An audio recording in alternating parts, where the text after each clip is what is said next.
a decade ago, we talked about these same issues about the vouchers a decade ago. And so when we identified the problem that they was building more jails and creating mass incarceration and less money going on the shelters when it comes to the vouchers, we noticed that people was rushing into the shelter system, but nobody wasn't leaving. So 10 years later, we got new groups along with Picture the Homeless, and Picture the Homeless is still screaming about these vouchers. We don't understand what's going on with these vouchers. We noticed that over the years, the system continues to swell up. So it's not the time to be filming and shaming homeless people in their pain and their misery. We want to know this morning what's going on with the vouchers, because when Picture the Homeless did the homework years ago, we know that the numbers was outrageous. And so new groups today, I could only imagine what the statistics is today, 2021. It's ridiculous. We want to know what's going on with the vouchers. And so this is not a trial, but we want to know from our local officials and people who have the opportunity to make something happen and leave something behind to help people to understand that we can now move out of the shelter system, because these vouchers, along with desperate landlords and advocates, we understand that somebody's math is not matching up. And so I'm going to introduce a person that Picture the Homeless is very familiar with this person. We definitely familiar with her. So I'm going to bring up next Christine Quinn. Marcus, thank you very much. And Marcus, I want to thank you for being our Master of Ceremonies today, but I want to thank you for your decades of work on behalf of the homeless community in New York City. And Marcus is right. We're here today to talk about the CityFHEPS voucher and what is wrong with it and why it is taking so long to fix it. And we're specifically here to talk about Intro 146.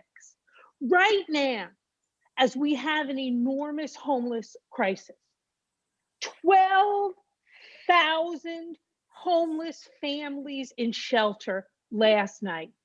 And I am the CEO and president of WIN, Women in Need, and we are the largest provider of shelter to families with children in New York City. 12,000 families. On average, they have over 2 children. Think about that. In shelter, a child spending, the statistics show, sometimes a quarter of their life in shelter. Now, we give these families vouchers and we say, here you go, here's a voucher, you can go find an apartment. We give them a little piece of hope. But you know what's worse than giving somebody no hope? Giving them false hope. And that's all a FHEPS voucher is nowadays, false, fake hope. Because it's worth, for a mom and 2 children, $1,580. Do you know how many neighborhoods in New York City have that amount of money as their asking median rent? None, 0. So Marcus is right. No one is leaving shelter. More people are coming in. And when the eviction moratorium ends, thank goodness it goes to May, but at some point it'll end, more people will come into shelter, but no one is leaving. Now, Intro 146 will raise the amount of that voucher to $2,217. That will open up 25 neighborhoods where that matches or goes beyond the asking median rent, putting us on par or in the ballpark of Section 8. Why wouldn't we want to do this? You know, 98% of the families that leave shelter with a voucher a year later are still living stably and have not returned to shelter. But if you leave shelter without a voucher, you're 20 times more likely to return to shelter. That is unacceptable, and we can stop that. Let me just put some numbers out there. Right now, it costs $201 a night to house somebody in shelter. And when we run out of shelter space, because as Marcus said, no one is leaving and more are coming, we put people in hotels, not the kind of hotels we're using now to deal with congregates, but hotels where we warehouse families with no services. That is $272 a night. But after we pass 100, intro 146, it would be $73 a night to have somebody live in their own apartment with a voucher. We could save the city $102 million over 5 years. We had 17,000 children in shelter last night, 17,000. And it has been a year since we achieved a veto-proof majority on intro 146. So the humanity of this bill is clear. The financials of this bill are clear. The savings of this bill are clear. What this bill will do to help 17,000 children is clear. The only thing that is not clear is the political will. So I asked today, Speaker Johnson, Mayor de Blasio, pass intro 146. Get people out of shelter, off of the streets, into stable housing, and save the city money. There is no good reason not to, unless you're turning a blind eye and a deaf ear to the plight of 17,000 homeless children. Thank you. Thank you for that, Mrs. Quinn. I'd like to bring up next, Shaniqua Bryant from Neighbors Together. Yes, good morning. Good morning to all the panelists. Good morning to all. My name is Shaniqua Bryan. I hope all is well with everyone. I actually work for the Board of Education. I am a teacher's assistant. I've been in the shelter for a year and a couple of months. My children now, they attend remote learning, which has been very difficult because sometimes they can't get, internet access.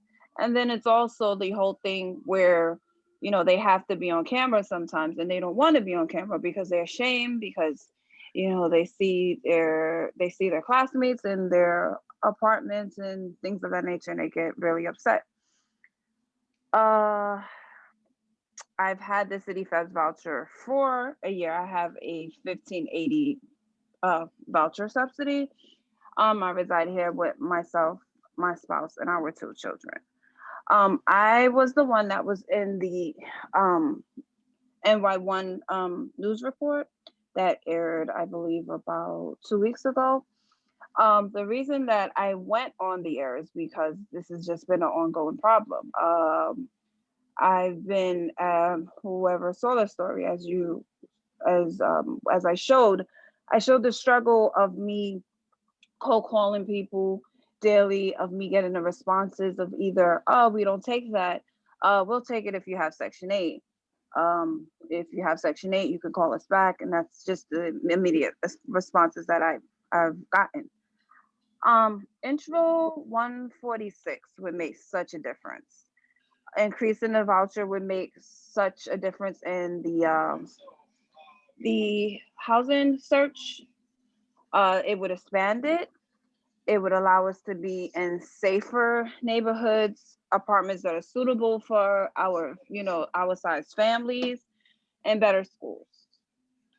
And it would also save the city money, which is also a plus. So I believe that these are the things of why it should be taken into consideration. And as I said, my experience with the voucher, it hasn't been pleasant, so as I displayed in the news report, I've been calling people very politely, and I've just been getting nowhere. is that a lot of people, you know, it's the whole thing with the voucher size. That's the thing, you know, that's the whole thing that comes about, that Section 8 pays more. It wasn't until that the story aired that I was able, that someone reached out to me, and you know, they are willing to help me with an apartment, myself and my family. So this is why I believe so strongly in the passing of the intro 146. Thank you for listening to me. Everyone have a blessed and wonderful day. Stay safe.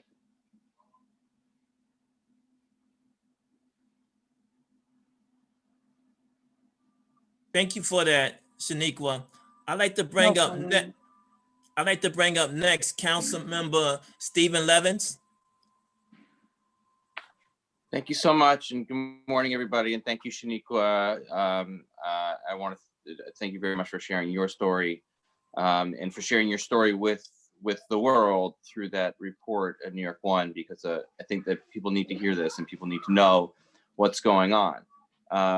You know, I'm the chair of the General Welfare Committee, and we had our first hearing on this topic at the end of 2017. And you know, it was shocking when I went and tried to find an apartment on Craigslist for the I got my daughter here. Go and find somewhere else. For find somewhere else. Okay, so but go find somewhere else. And we found that you know, on Craigslist I could find maybe an apartment or two, you know, in entire boroughs for the amount paid by CityFHEPS. It was outrageous. And you know, what we're doing to families by keeping them in shelter for a year or 2 years or 2.5 years, or the amount of time that it takes, without any resources to help them, is just unconscionable. We can't continue to do this. And so, you know, when I finally, about a year and a half ago, I asked, or a little over a year ago, I asked the administration, listen, I want to know the numbers. I want to know how many families, people you're placing with CityFHEPS month by month. And I want to know how many people are walking around with the shopping letter. And they said, oh, well, we don't have that information. We'd have to get it for you. It took them a full year to get me that information. And this is what we found. Let's take a random month, June of 2019, when there were 13,060 individual families in shelter in New York City. 13,000 families, 4,000 of them had a CityFHEPS shopping letter. 136 families that month were able to find an apartment. Of the 13,000 families in shelter, 4,000 of whom had the shopping letter, 136 were able to find an apartment. That's what we're talking about here. The average, the average number of families to find an apartment with CityFHEPS, the average percentage of all of the families that are walking around with a shopping letter is about 4.5%. That means you have a 1 in 20 chance, a less than 1 in 20 chance every month of finding an apartment while you're walking around with the CityFHEPS letter, which the city is telling you is good. The city's telling you it works, and it doesn't. It doesn't work. It doesn't work. And every time we've brought this up to the administration, they say, oh, it costs so much money. It costs so much money. Meanwhile, we are spending $2 billion a year on shelter for children to stay in a hotel room with no kitchen, no refrigerator, with, you know, a small little area, a hotel room to be in for a year and a half of their childhood. It is unconscionable, and we have to do this. And so I promise you that we are going to get this done. I have 11 more months in the council as chair of this committee. This is my top priority. This is my top priority. It is an absolute necessity, and for the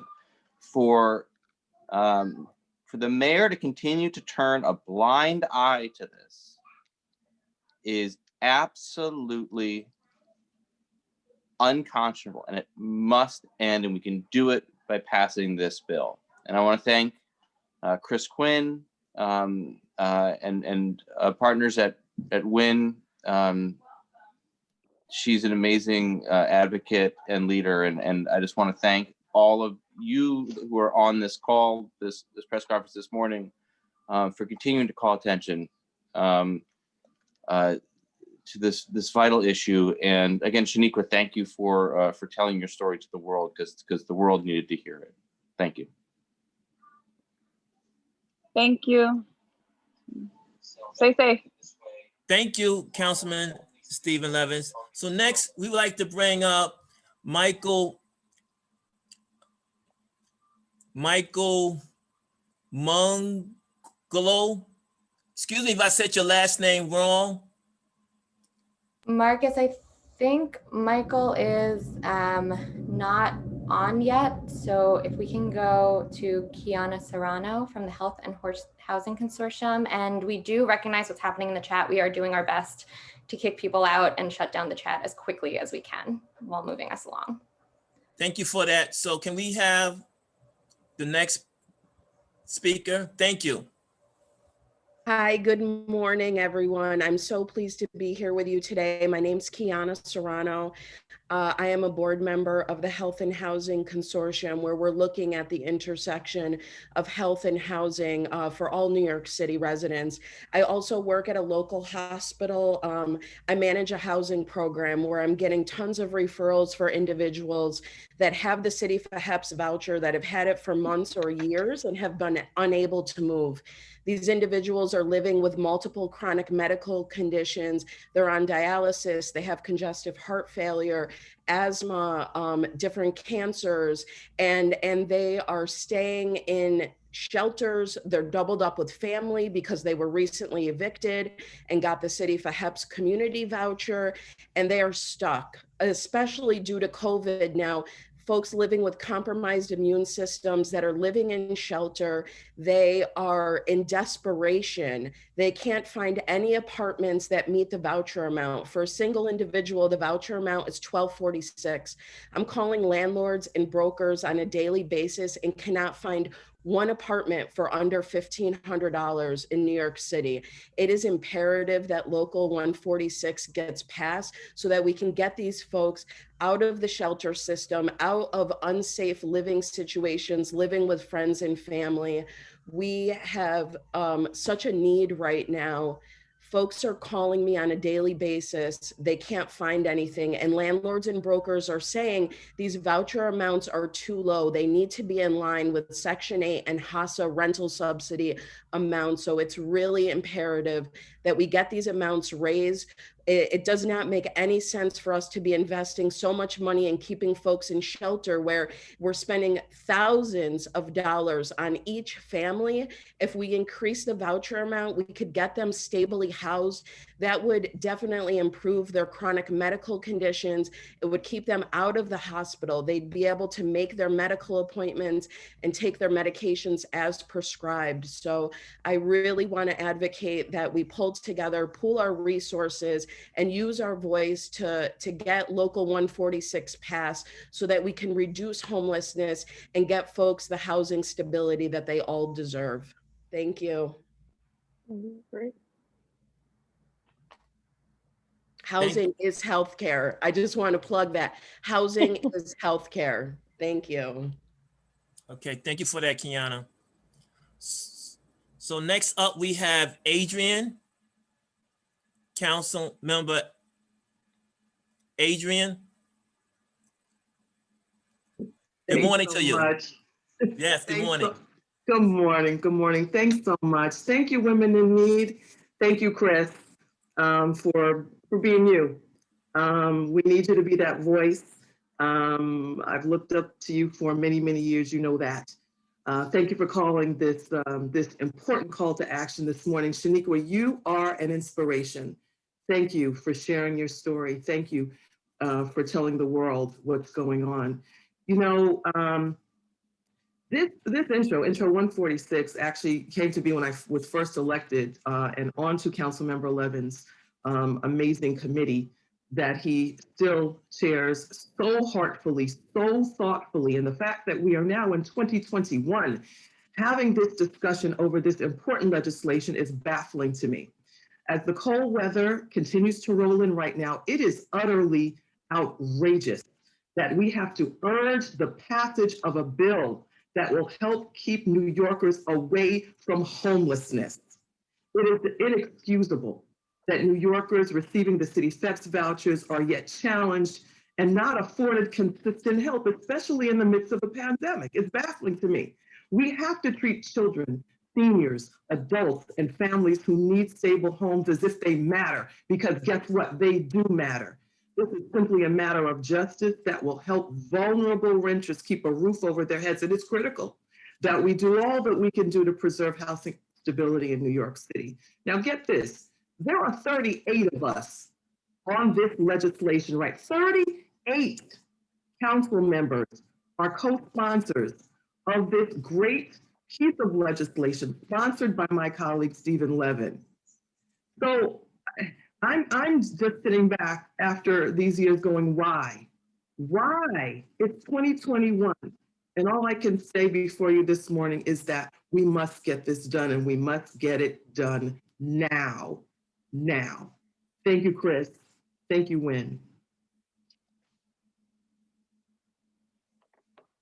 Thank you for that, Council Member Adrian.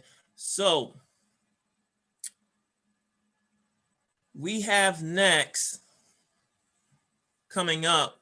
Sorry about that. But before we do that, before we announce the next person to come up, we understand that these vouchers are so important. This bill is so important to pass. It can help save lives right now.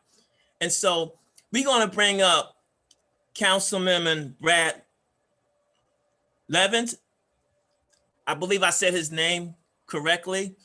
It's still early in the morning, so forgive me if I said his name wrong. Oh, there you go. There you go. Go right ahead, Council Brad Levins. It's great to be here, Marcus. I'm Brad Lander, but I am actually always happy to be confused with Steve Levin, my neighbor and partner in the council in supporting you. And I just want to thank Marcus and Shaniqua and everyone on this call who's doing the hard work. This is a hard city to get by. This is a crisis that's making things hard for everyone. But the set of people who have both moved through challenges themselves and then organized together with others to demand a compassionate and just city are really heroes of New York in any time, but especially in this one. So I really want to thank the people on this call.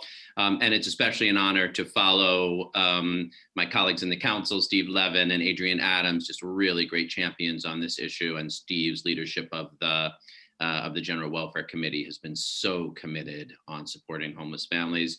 And it's also wonderful to be here with Chris Quinn, who we've had the chance to do a lot of work with, both back in the council, but also right now in our neighborhood in Park Slope. I'm actually looking out my window at 2 WIN shelters on 4th Avenue in Park Slope that are housing a couple of hundred moms with kids so that they're not sleeping at the path or on the streets, but have a compassionate place to be while they get back on their feet.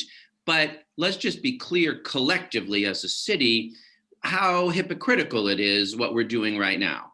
If you ask people about what to do about homelessness, the one thing everybody says is let's provide permanent affordable housing for those families so they can get back on their feet. We wind up having fights about shelter, and those 2 shelters out my window, there was a fight about. Some of my neighbors said, we don't want shelters in our neighborhood. And of course, they had all kind of reasons for that, but you know what those reasons really are.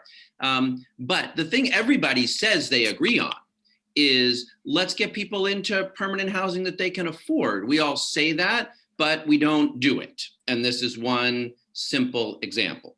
Everyone knows that if you provide enough resources in the CityFHEPS vouchers for people to be able to rent apartments, then they'll move out of shelters into those apartments. And if you make those vouchers not enough to rent, then you said you did something, but you didn't do anything. And that's where we all are right now. And until we pass this bill, which I'm proud to co-sponsor, we are being hypocrites. We're leaving people in harm's way. We are we're forcing people not to be able to move out of shelters. And I'll just end by observing, I really feel this in my neighborhood. I'm proud that we were able to be supportive of WIN and open those shelters. And one thing that I have done is encourage those families. They're right next to a really wonderful public school.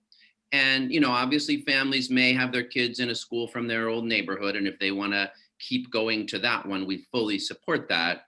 But the school in this, right down the street from the shelters is a wonderful school. And some families choose to put their kids there, and that's a great thing. And I hope they'll be able to stay in our neighborhood when they can move out of the shelter, but they are sure not going to be able to find an apartment in Park Slope at the rents that the CityFHEPS voucher is currently providing. So then what we've done is had people who were homeless, went through all that trauma, then wind up in the path, then wind up moving to a whole new neighborhood. Then they're lucky to get a voucher, so to speak, but they can't possibly rent in that same neighborhood where now their kid goes to school and they've built some ties and so we force them into trauma again. Let's pass this bill. Let's raise the value of that voucher. Let's make it possible for families to move into decent apartments in places of their choosing so they can support their families, support their kids, and get back to a life that every New Yorker deserves to be able to succeed and thrive. So thank you to everyone for fighting. I'm on board. I'm proud to be a co-sponsor. Look forward to working with Councilmember Adams and Chair Levin to doing what's necessary to pass this bill and make it law. Thank you very much, Councilmember Brad Lander. So we understand the importance and the value of this bill. So let's keep it going, and we're gonna bring up, coming from the Public Advocate Office, Delasia. Okay, you're up next. Hi, everybody. Thank you to WIN, and thank you for allowing me to speak here today. I support you in all of your good work. So I want to begin with some questions. Okay, I have a few of them. Do we want to grow the homeless population here in New York City, one of the wealthiest cities in the world with a bunch of millionaires? Do we want to grow that population? Do we care about the fact that in some communities like Central Harlem, 40% of the children in public schools are housing insecure? Do we know that there is a pandemic happening right now and that folks are losing jobs and incomes? Do we know that the cost of some so-called affordable housing is more than $2,000 per month? And do we know that it costs more money to house people who have lost their homes in hotels and shelters than it does to support them with vouchers that can actually cover their rent and help them secure housing? To use a cliche, this is not rocket science. It is simple arithmetic. The CityFHEPS voucher amount is simply too low. There are few, if any, places where they are viable.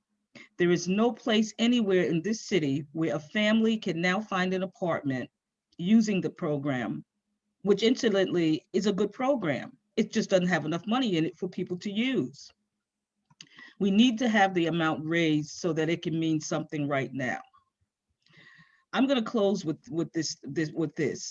In 2019, 22.8% of fourth graders attending schools in Central Harlem, and I use that as an example because I live there, performed at grade level in math compared to 56.3% in Manhattan and 49.4% citywide.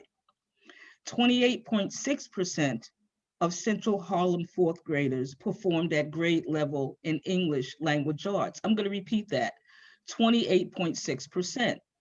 That is compared to 59.2% in Manhattan and 49.6% citywide. Do you think housing security has anything to do with these numbers? Nearly 4 years ago, the mayor announced his Turning the Tide on Homelessness agenda. It's a comprehensive borough-based plan to reduce the population of homeless New Yorkers relying on shelters, and it targets a lot of different populations. It is now 2021. The situation is getting worse. Raising the amount for these vouchers can make a significant dent in this issue, in this problem, in this scourge. So my last remark is raise the rate, increase the CityFHEPS vouchers to the level of Section 8, which is based on fair market. It's not rocket science. Thank you for having me. Thank you for that. And so we want to keep the event going with Vanessa Gibbs coming up next. Thank you so much, and good morning, everyone. It's a great honor to join all of you, housing advocates and homeless services providers. I appreciate the opportunity to speak before all of you at this virtual press conference, collectively in support of Intro 146, that is led by my colleague, the General Welfare Chair, Steve Levin.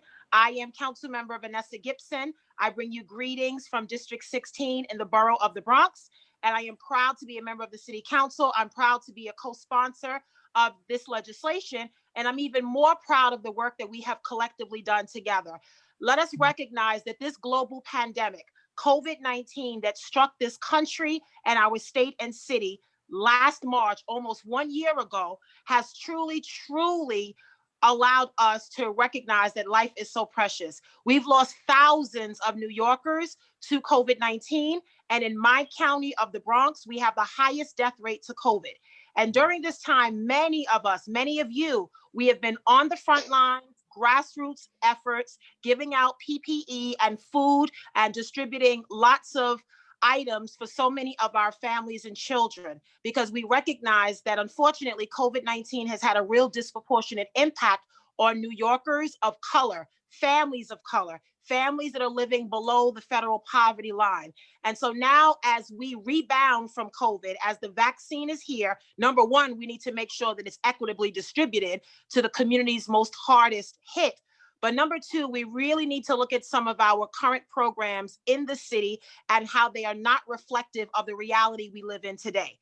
We truly know that there are at least 30,000 evictions that are pending right now in housing courts across the 5 boroughs. Most of those evictions are Black and brown residents. They are working families that have lost their employment, their income fallen behind in rent, and they are struggling for basic necessities. Many of them live in the Bronx, Northern Manhattan, parts of Brooklyn and Queens, and we know that they are struggling to survive. And so this bill is coming to us at a critical time because it recognizes that we have to raise the value of our vouchers right now in the city that are offered through HRA and DHS, because they simply are not enough. Just like last year, we were able to administer the PEBT program, pandemic EBT, to make it reflective of the times in which we allowed additional SNAP benefits for many of our recipients. Families with school-age children got additional SNAP benefits. Why? Because children have been at home, they eat more, and food costs more. And so just like we did with the EBT program, I think it speaks volumes to our work and our commitment to do the same with the value of our voucher programs, CityFHEPS and CEPS and many others. And so this is a critical time for all of us, because as legislators, we have the opportunity to not only make a difference, but set the tone, allow our residents, our families and children to understand that we are doing this work on their behalf. And we understand that living in temporary housing is a temporary situation. It should not define who you are. And so in addition to the voucher program, we have to look at our resources and programs that we are providing for so many of our families. I represent many of them, and I know that they look just like me, they come from my community, and they are single parents. Many of them are mothers raising their children, and we have to give them the support they need. That's why this legislation is so important, and I commend Chair Levin for always being a leader on these issues. He has been an incredible chair of general welfare. He's known to have hour-long hearings, mostly hours, because there's just so much to talk about when you look at the work of ACS, DHS, and HRA, collectively, Department of Social Services. And so I thank all of you for your work. I thank you for your strong advocacy. Every organization, every provider, thank you for standing up for your clients and recognizing that we are the change that we need to see in our community. And no matter what, we will never give up on our clients and their children, and we will always stand up for them because they need us like never before. And in this global pandemic, in which we recognize has been a setback, remember, every setback is preparation for a comeback. So we are not going to give up on our families and children. And by passing Intro 146, we will take a great step forward in making sure that we recognize that we have to increase the value of all of our vouchers in New York City. So thank you everyone for your advocacy, and I look forward to working with each and every one of you. Bronx strong. Thank you, Councilmember Vanessa Gibson. And so we encourage everybody to hashtag on Facebook pass 146. Please feel free to do that for us as we continue to fight and advocate for our communities in a better New York after this pandemic. We can all get to the finish line. And so we have coming up next. Okay, so we're gonna do questions now and then see if any of our final speakers get on. Thank you. So we have questions in the Q&A. So folks might want to for you to read out, Marcus. Okay.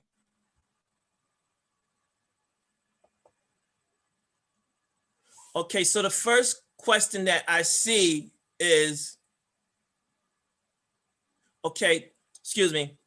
Okay, so the first question that I see is from Gordon Lee, and he wants to know, why can't Como, Bill de Blasio, and Johnson raise taxes on billionaires?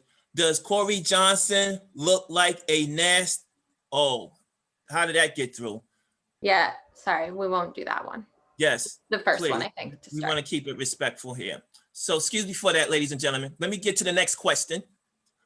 This next question is coming from Marcus. Can we? Sorry, do you want to just maybe people want to respond to the first one and then do the next one? The first one is very disrespectful. Oh, sorry. I thought you meant the one about the raising taxes. Yeah, it says, well, I can't repeat the last word. Got it. I can't. Sorry about that. Okay, no problem. So there's, let me get, yes. There's a question in the chat. Let me send it again. There you go. Okay, so this question says, good morning. I have the FHEPS voucher. I wanted to know why our voucher isn't working. So any one of our panelists can probably answer that question. The chat went away real fast. I didn't get the person's name, but it was their question. They'll probably recognize it. Any one of the panelists can take that question on if they choose to. Sure. This is Chris. Can you guys hear me? Yes, clearly. Okay, thank you. Your voucher, first of all, I'm sorry your voucher is not working. And I'm sorry that the city's given you a voucher that they know probably won't work. And the reason I believe your voucher is not working, though I don't know your case specifically, is that the voucher isn't worth enough money. And there's no neighborhood in the city where you can really rent an apartment for $1,580 if you're a family. We want this bill passed. We need this bill passed so we can get the voucher over $2,200 so you have a fighting chance to find an apartment you can afford. But you know, there are occasions when people get lucky, so don't give up, and we're not going to give up on this bill, and hopefully the amount will go up soon. I hope that answered our person in the audience's question. You know, I know these vouchers are, you know, a struggle. So the next question we have is, what are we willing to pay for family living in, okay, what are we willing to pay for a family living in, I believe, you know, a shelter? Did I understand that question right? Yeah.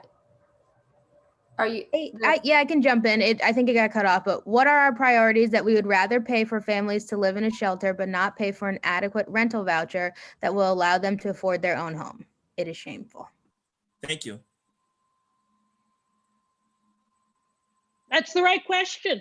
You know what I mean? Far more has been spent on far less than getting 17,000 children out of shelter and countless other, you know, adults. And I don't have an answer to that question. And I think it's a question I hope the press can ask the mayor later. What is it he'd rather pay for than this? And, you know, the mayor will say the state should pay for it. Well, somebody's got to pay for it. I don't really care where the money comes from, but somebody's got to pay for it, and it has to get paid for immediately. Otherwise, we're going to have more questions like the person who just asked a question a couple seconds ago. I'll just add that you know, the Section 8 levels are, I mean, what we've heard consistently, and I think that what clients hear a lot is, if you have a Section 8 voucher, we'll take it. And that's because Section 8 vouchers pay you know, a reasonable rent. It's a little bit more than fair market rent. And Section 8 vouchers, landlords know how it's administered. And it's a program that they know that they can get their rent on time. And it's a well-known program. CityFHEPS has not demonstrated over the years that it's been in existence that it is that it's a viable program, and that's because it just is not paying the amount that it's meeting that fair market rent. And so, as Delsenia said before, this isn't rocket science. This isn't rocket science. And so, if the mayor is pretending like this is such a complicated issue that he can't understand it, or we don't understand it, that is nonsense. It's nonsense. We understand this. We know what is happening here. It's not rocket science. So again, just a thank you to everybody that's part of this. Thank you for that question and that response, Councilmember Brad Lander. So our next question is from Gordon Lee. Actually, hold on. I think Olivia has the next question queued up. Yeah, I do. Just going in order. So our next question is actually from Kira, who is asking, what can the people in shelter do to help get the bill passed?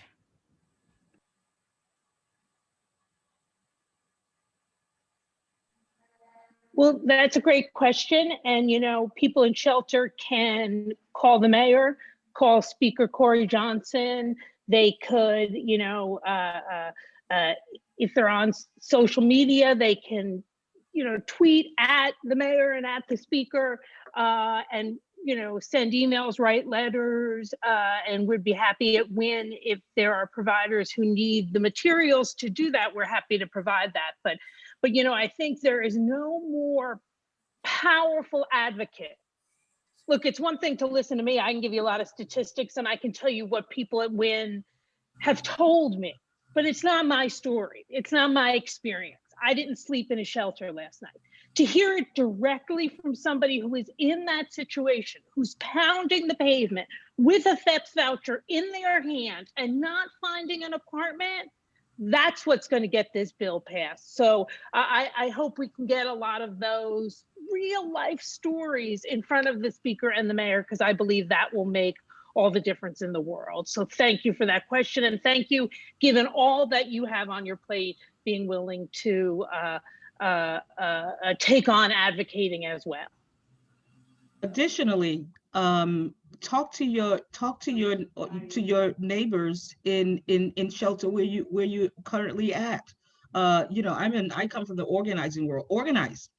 Folks can organize within shelters and come up with a message and just blast it out on, you know, on using your social media. Call the mayor's office constantly, etc. There's your voices should definitely be centered and heard. Thank you again, Kiera, for asking such an important question. Our next question is from D, who wants to know if we think this bill should wait until we have a new mayor. This bill shouldn't wait 5 seconds. No. Absolutely not. Absolutely not.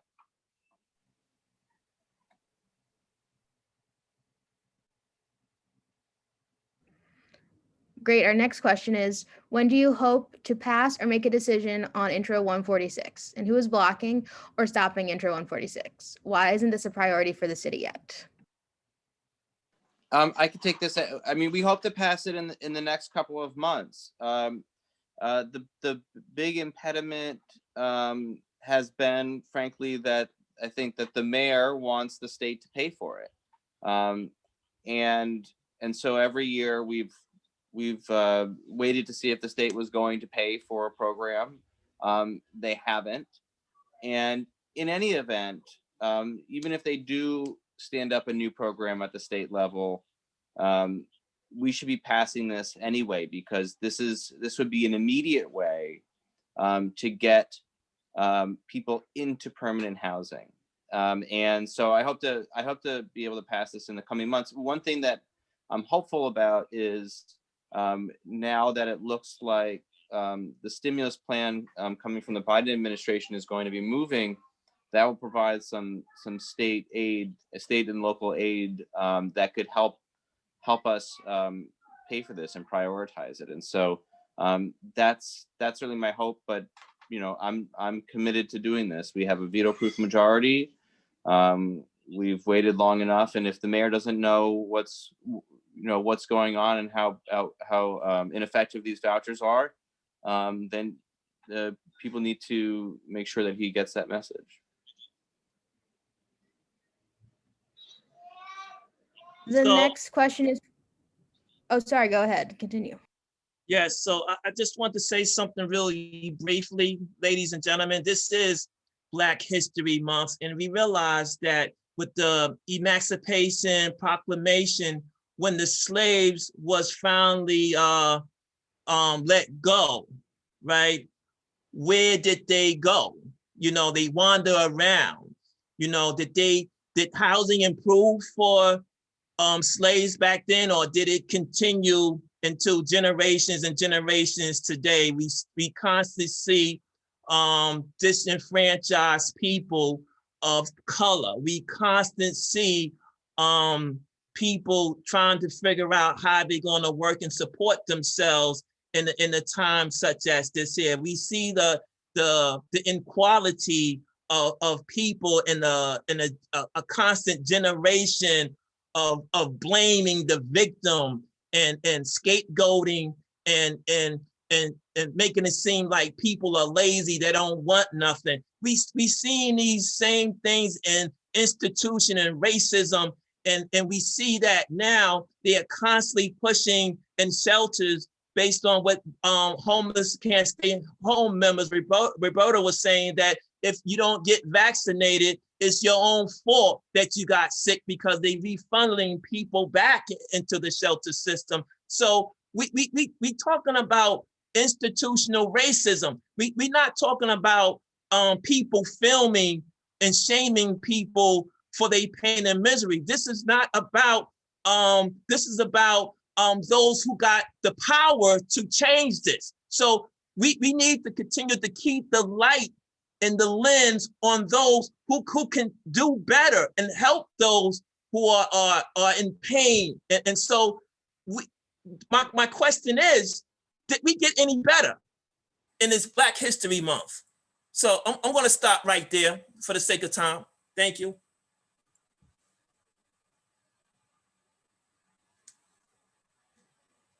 So I believe that, you know, as we continue to, we have another question coming up. And so we're gonna, yes. Our next question is from Felix, who wants to know, can we create a guarantor-based honor system, which would see the city actually act as guarantors to help folks secure co-ops and condos that the city's CityFHEPS voucher would then cover the maintenance fees on?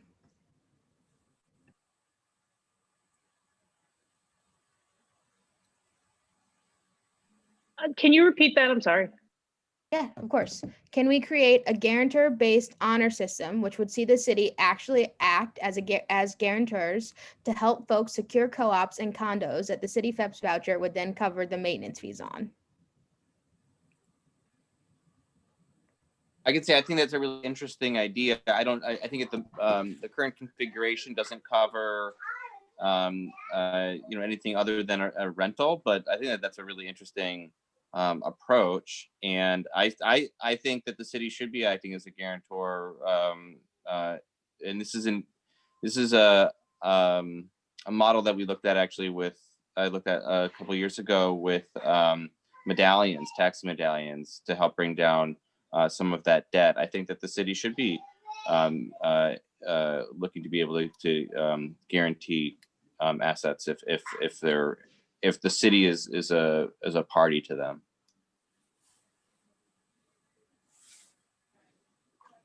Thank you. Our next question is from Peter, who wants to know, as we advocate, it helps us understand the reasoning of the opposition. I wonder if someone could explain the city's reasoning for not raising the value of the voucher. Do they feel they would have to decrease spending on the shelter system to support it? Does this put us up against those who want to keep the $2 billion in the shelter system? Is part of the $2 billion federal money, which cannot be used for vouchers? Well, I think the opposition, they'll say, is that they think it costs too much money in the short run, that because if the vouchers are utilized more, that will require more money, and then eventually the cost will start to come down when shelters can close, because we don't have to run nearly as many shelters or pay the cost of having, as we've said, 13,000 families, 17,000 children in shelter a night. So it's, but really it's just, it's kind of short. It's like penny wise, pound foolish.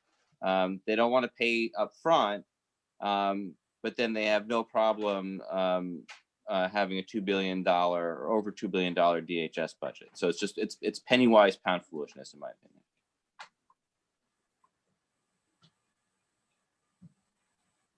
Thank you, Councilmember. Our next question is from someone who wants to know how we can continue to move forward on Intro 146.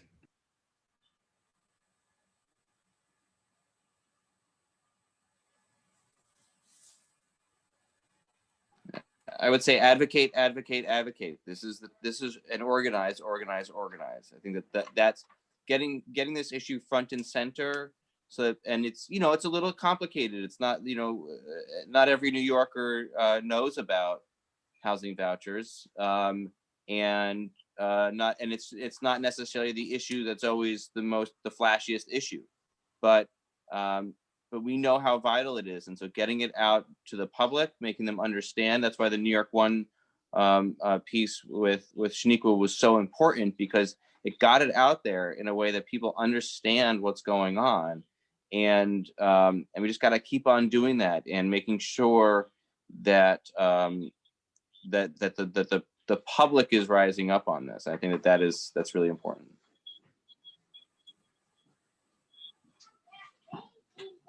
Thank you. And we only have a few more questions left. Jonathan would like to know, how can we better enforce the city's source of income discrimination law? Well, this is Chris Quinn again from WIN. You know, we see that law being violated all the time at WIN, which is another problem out there as it relates to why people stay in shelter too long. And there's a piece of legislation which I think is in Steve Levin's committee, and I think Councilmember Adams is the prime sponsor of, but I could be wrong, that would increase the number of folks at the Human Rights Commission dedicated to working on source of income discrimination. And I, you know, somebody from Neighbors Together should speak about whether that's been passed or not, but I think we need more hands on deck, and we need, you know, more groups like WIN, when we hear that, to work with our clients to make sure they're comfortable reporting it. And we need to find a couple of test cases where we really hold landlords accountable. But, and we fully support the Neighbors Together's legislation, which I just am not, I don't remember whether it's passed or not. I apologize. Hi, I can speak on behalf of Neighbors Together. You know, we know that source of income discrimination is still a huge problem, even though it is illegal, just like Chris Quinn just mentioned. And a big part of it is getting know your rights information into the hands of people who have vouchers so that they know what to do if they are discriminated against. But we also absolutely need to increase the resources at the source of income unit at the City Commission on Human Rights. They work hard, but they by no means have enough people to combat the amount of discrimination that's happening in the market. And so that is, you know, a really important budget request that the city bolsters and increases their enforcement of this law so that people with vouchers rightfully get into apartments that they deserve. Thank you. So for our last question, folks want to know, did you all know that HRA is only paying half a month's broker's fee now?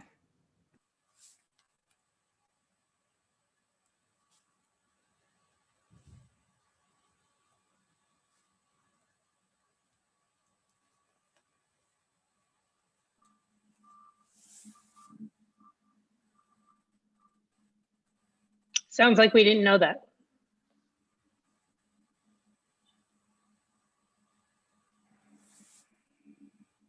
I will, I mean, that's something that I will ask about and press the commissioner on at our budget hearing in March, so next month. And I Thanks, guess Steve. just to add, I mean, one of the reasons we need Intro 146 is so that landlords aren't incentivized by a one-time payment from HRA, so that they, you know, so that folks can exit shelter with realistic rent levels that landlords are able to accept for apartments that people, you know, are actually able to live in, that are sustainable and have enough space and meet people's needs.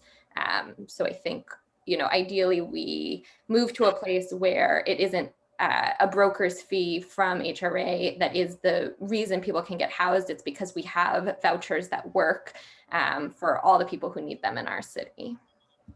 That's a great point, Kiana, that, you know, and all along, that's what this administration is focused on, going back to when they came up with the LINK program in 2015. It's always been these kind of, oh, well, if we just do this one thing, you know, the landlords might take the program instead of undergirding the entire system in a way that creates that trust. And so it's always been these one-offs.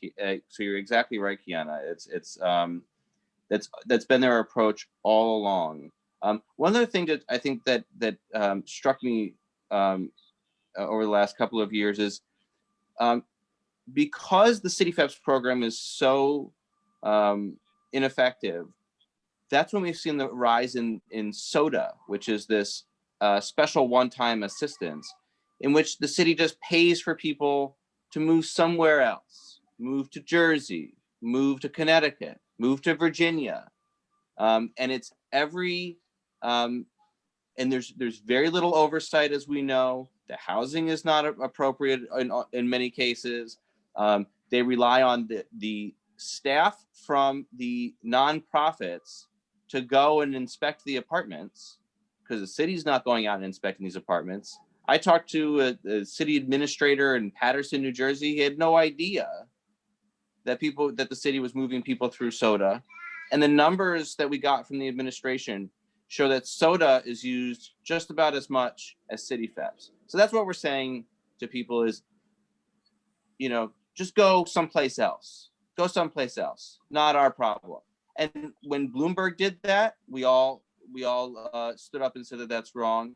But now it's happening right now in this administration, and it's wrong now. And it's just a demonstration that CityFHEPS doesn't work because they created the soda program because they knew it doesn't work. Thank you for that, Councilman Levin. So I just want to take us out and be, you know, cautious of everybody's time. I'd like to thank everybody. Marcus, can I just say one quick thing, if you don't mind? I'm sorry to interrupt you. It's Chris. I just want to thank, we have 80 groups who are supporting Intro 146, and one of our great labor unions, the United Federation of Teachers, is one of our lead supporters, and Angel from the UFT has been on for this entire press conference webinar, and their president, Michael Mulgrew, is on, but we're having trouble getting him to the panelist part where he could speak. So I just wanted to recognize them and thank them and say I hate technology, though we all need technology. So thank you, UFT, Angel, and Michael Mulgrew. Thank you, Marcus. Okay, no problem. And so we want everybody to please feel free to tweet this, call their local council districts. We want people to hashtag.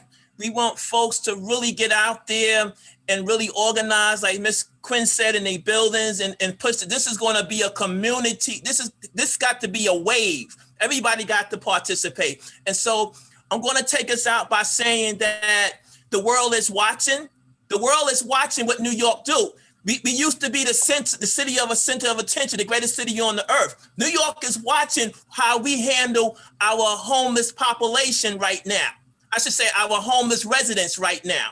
And so it's not about shaming us in our pain and misery. It's about what our local officials and what kind of moves they're gonna make right now. So the world is watching, NIMBY and all that. I get calls from around the world in different places around the country because I'm an advocate like a lot of us. And so they wanna know what's going on in New York. So the next move on the chessboard is what our officials do. Thank you, God bless, have a good day. Marcus Moore. Homeless can't stay home past 146. Thank you. Thank you, Marcus. Thanks, Marcus. Thank you.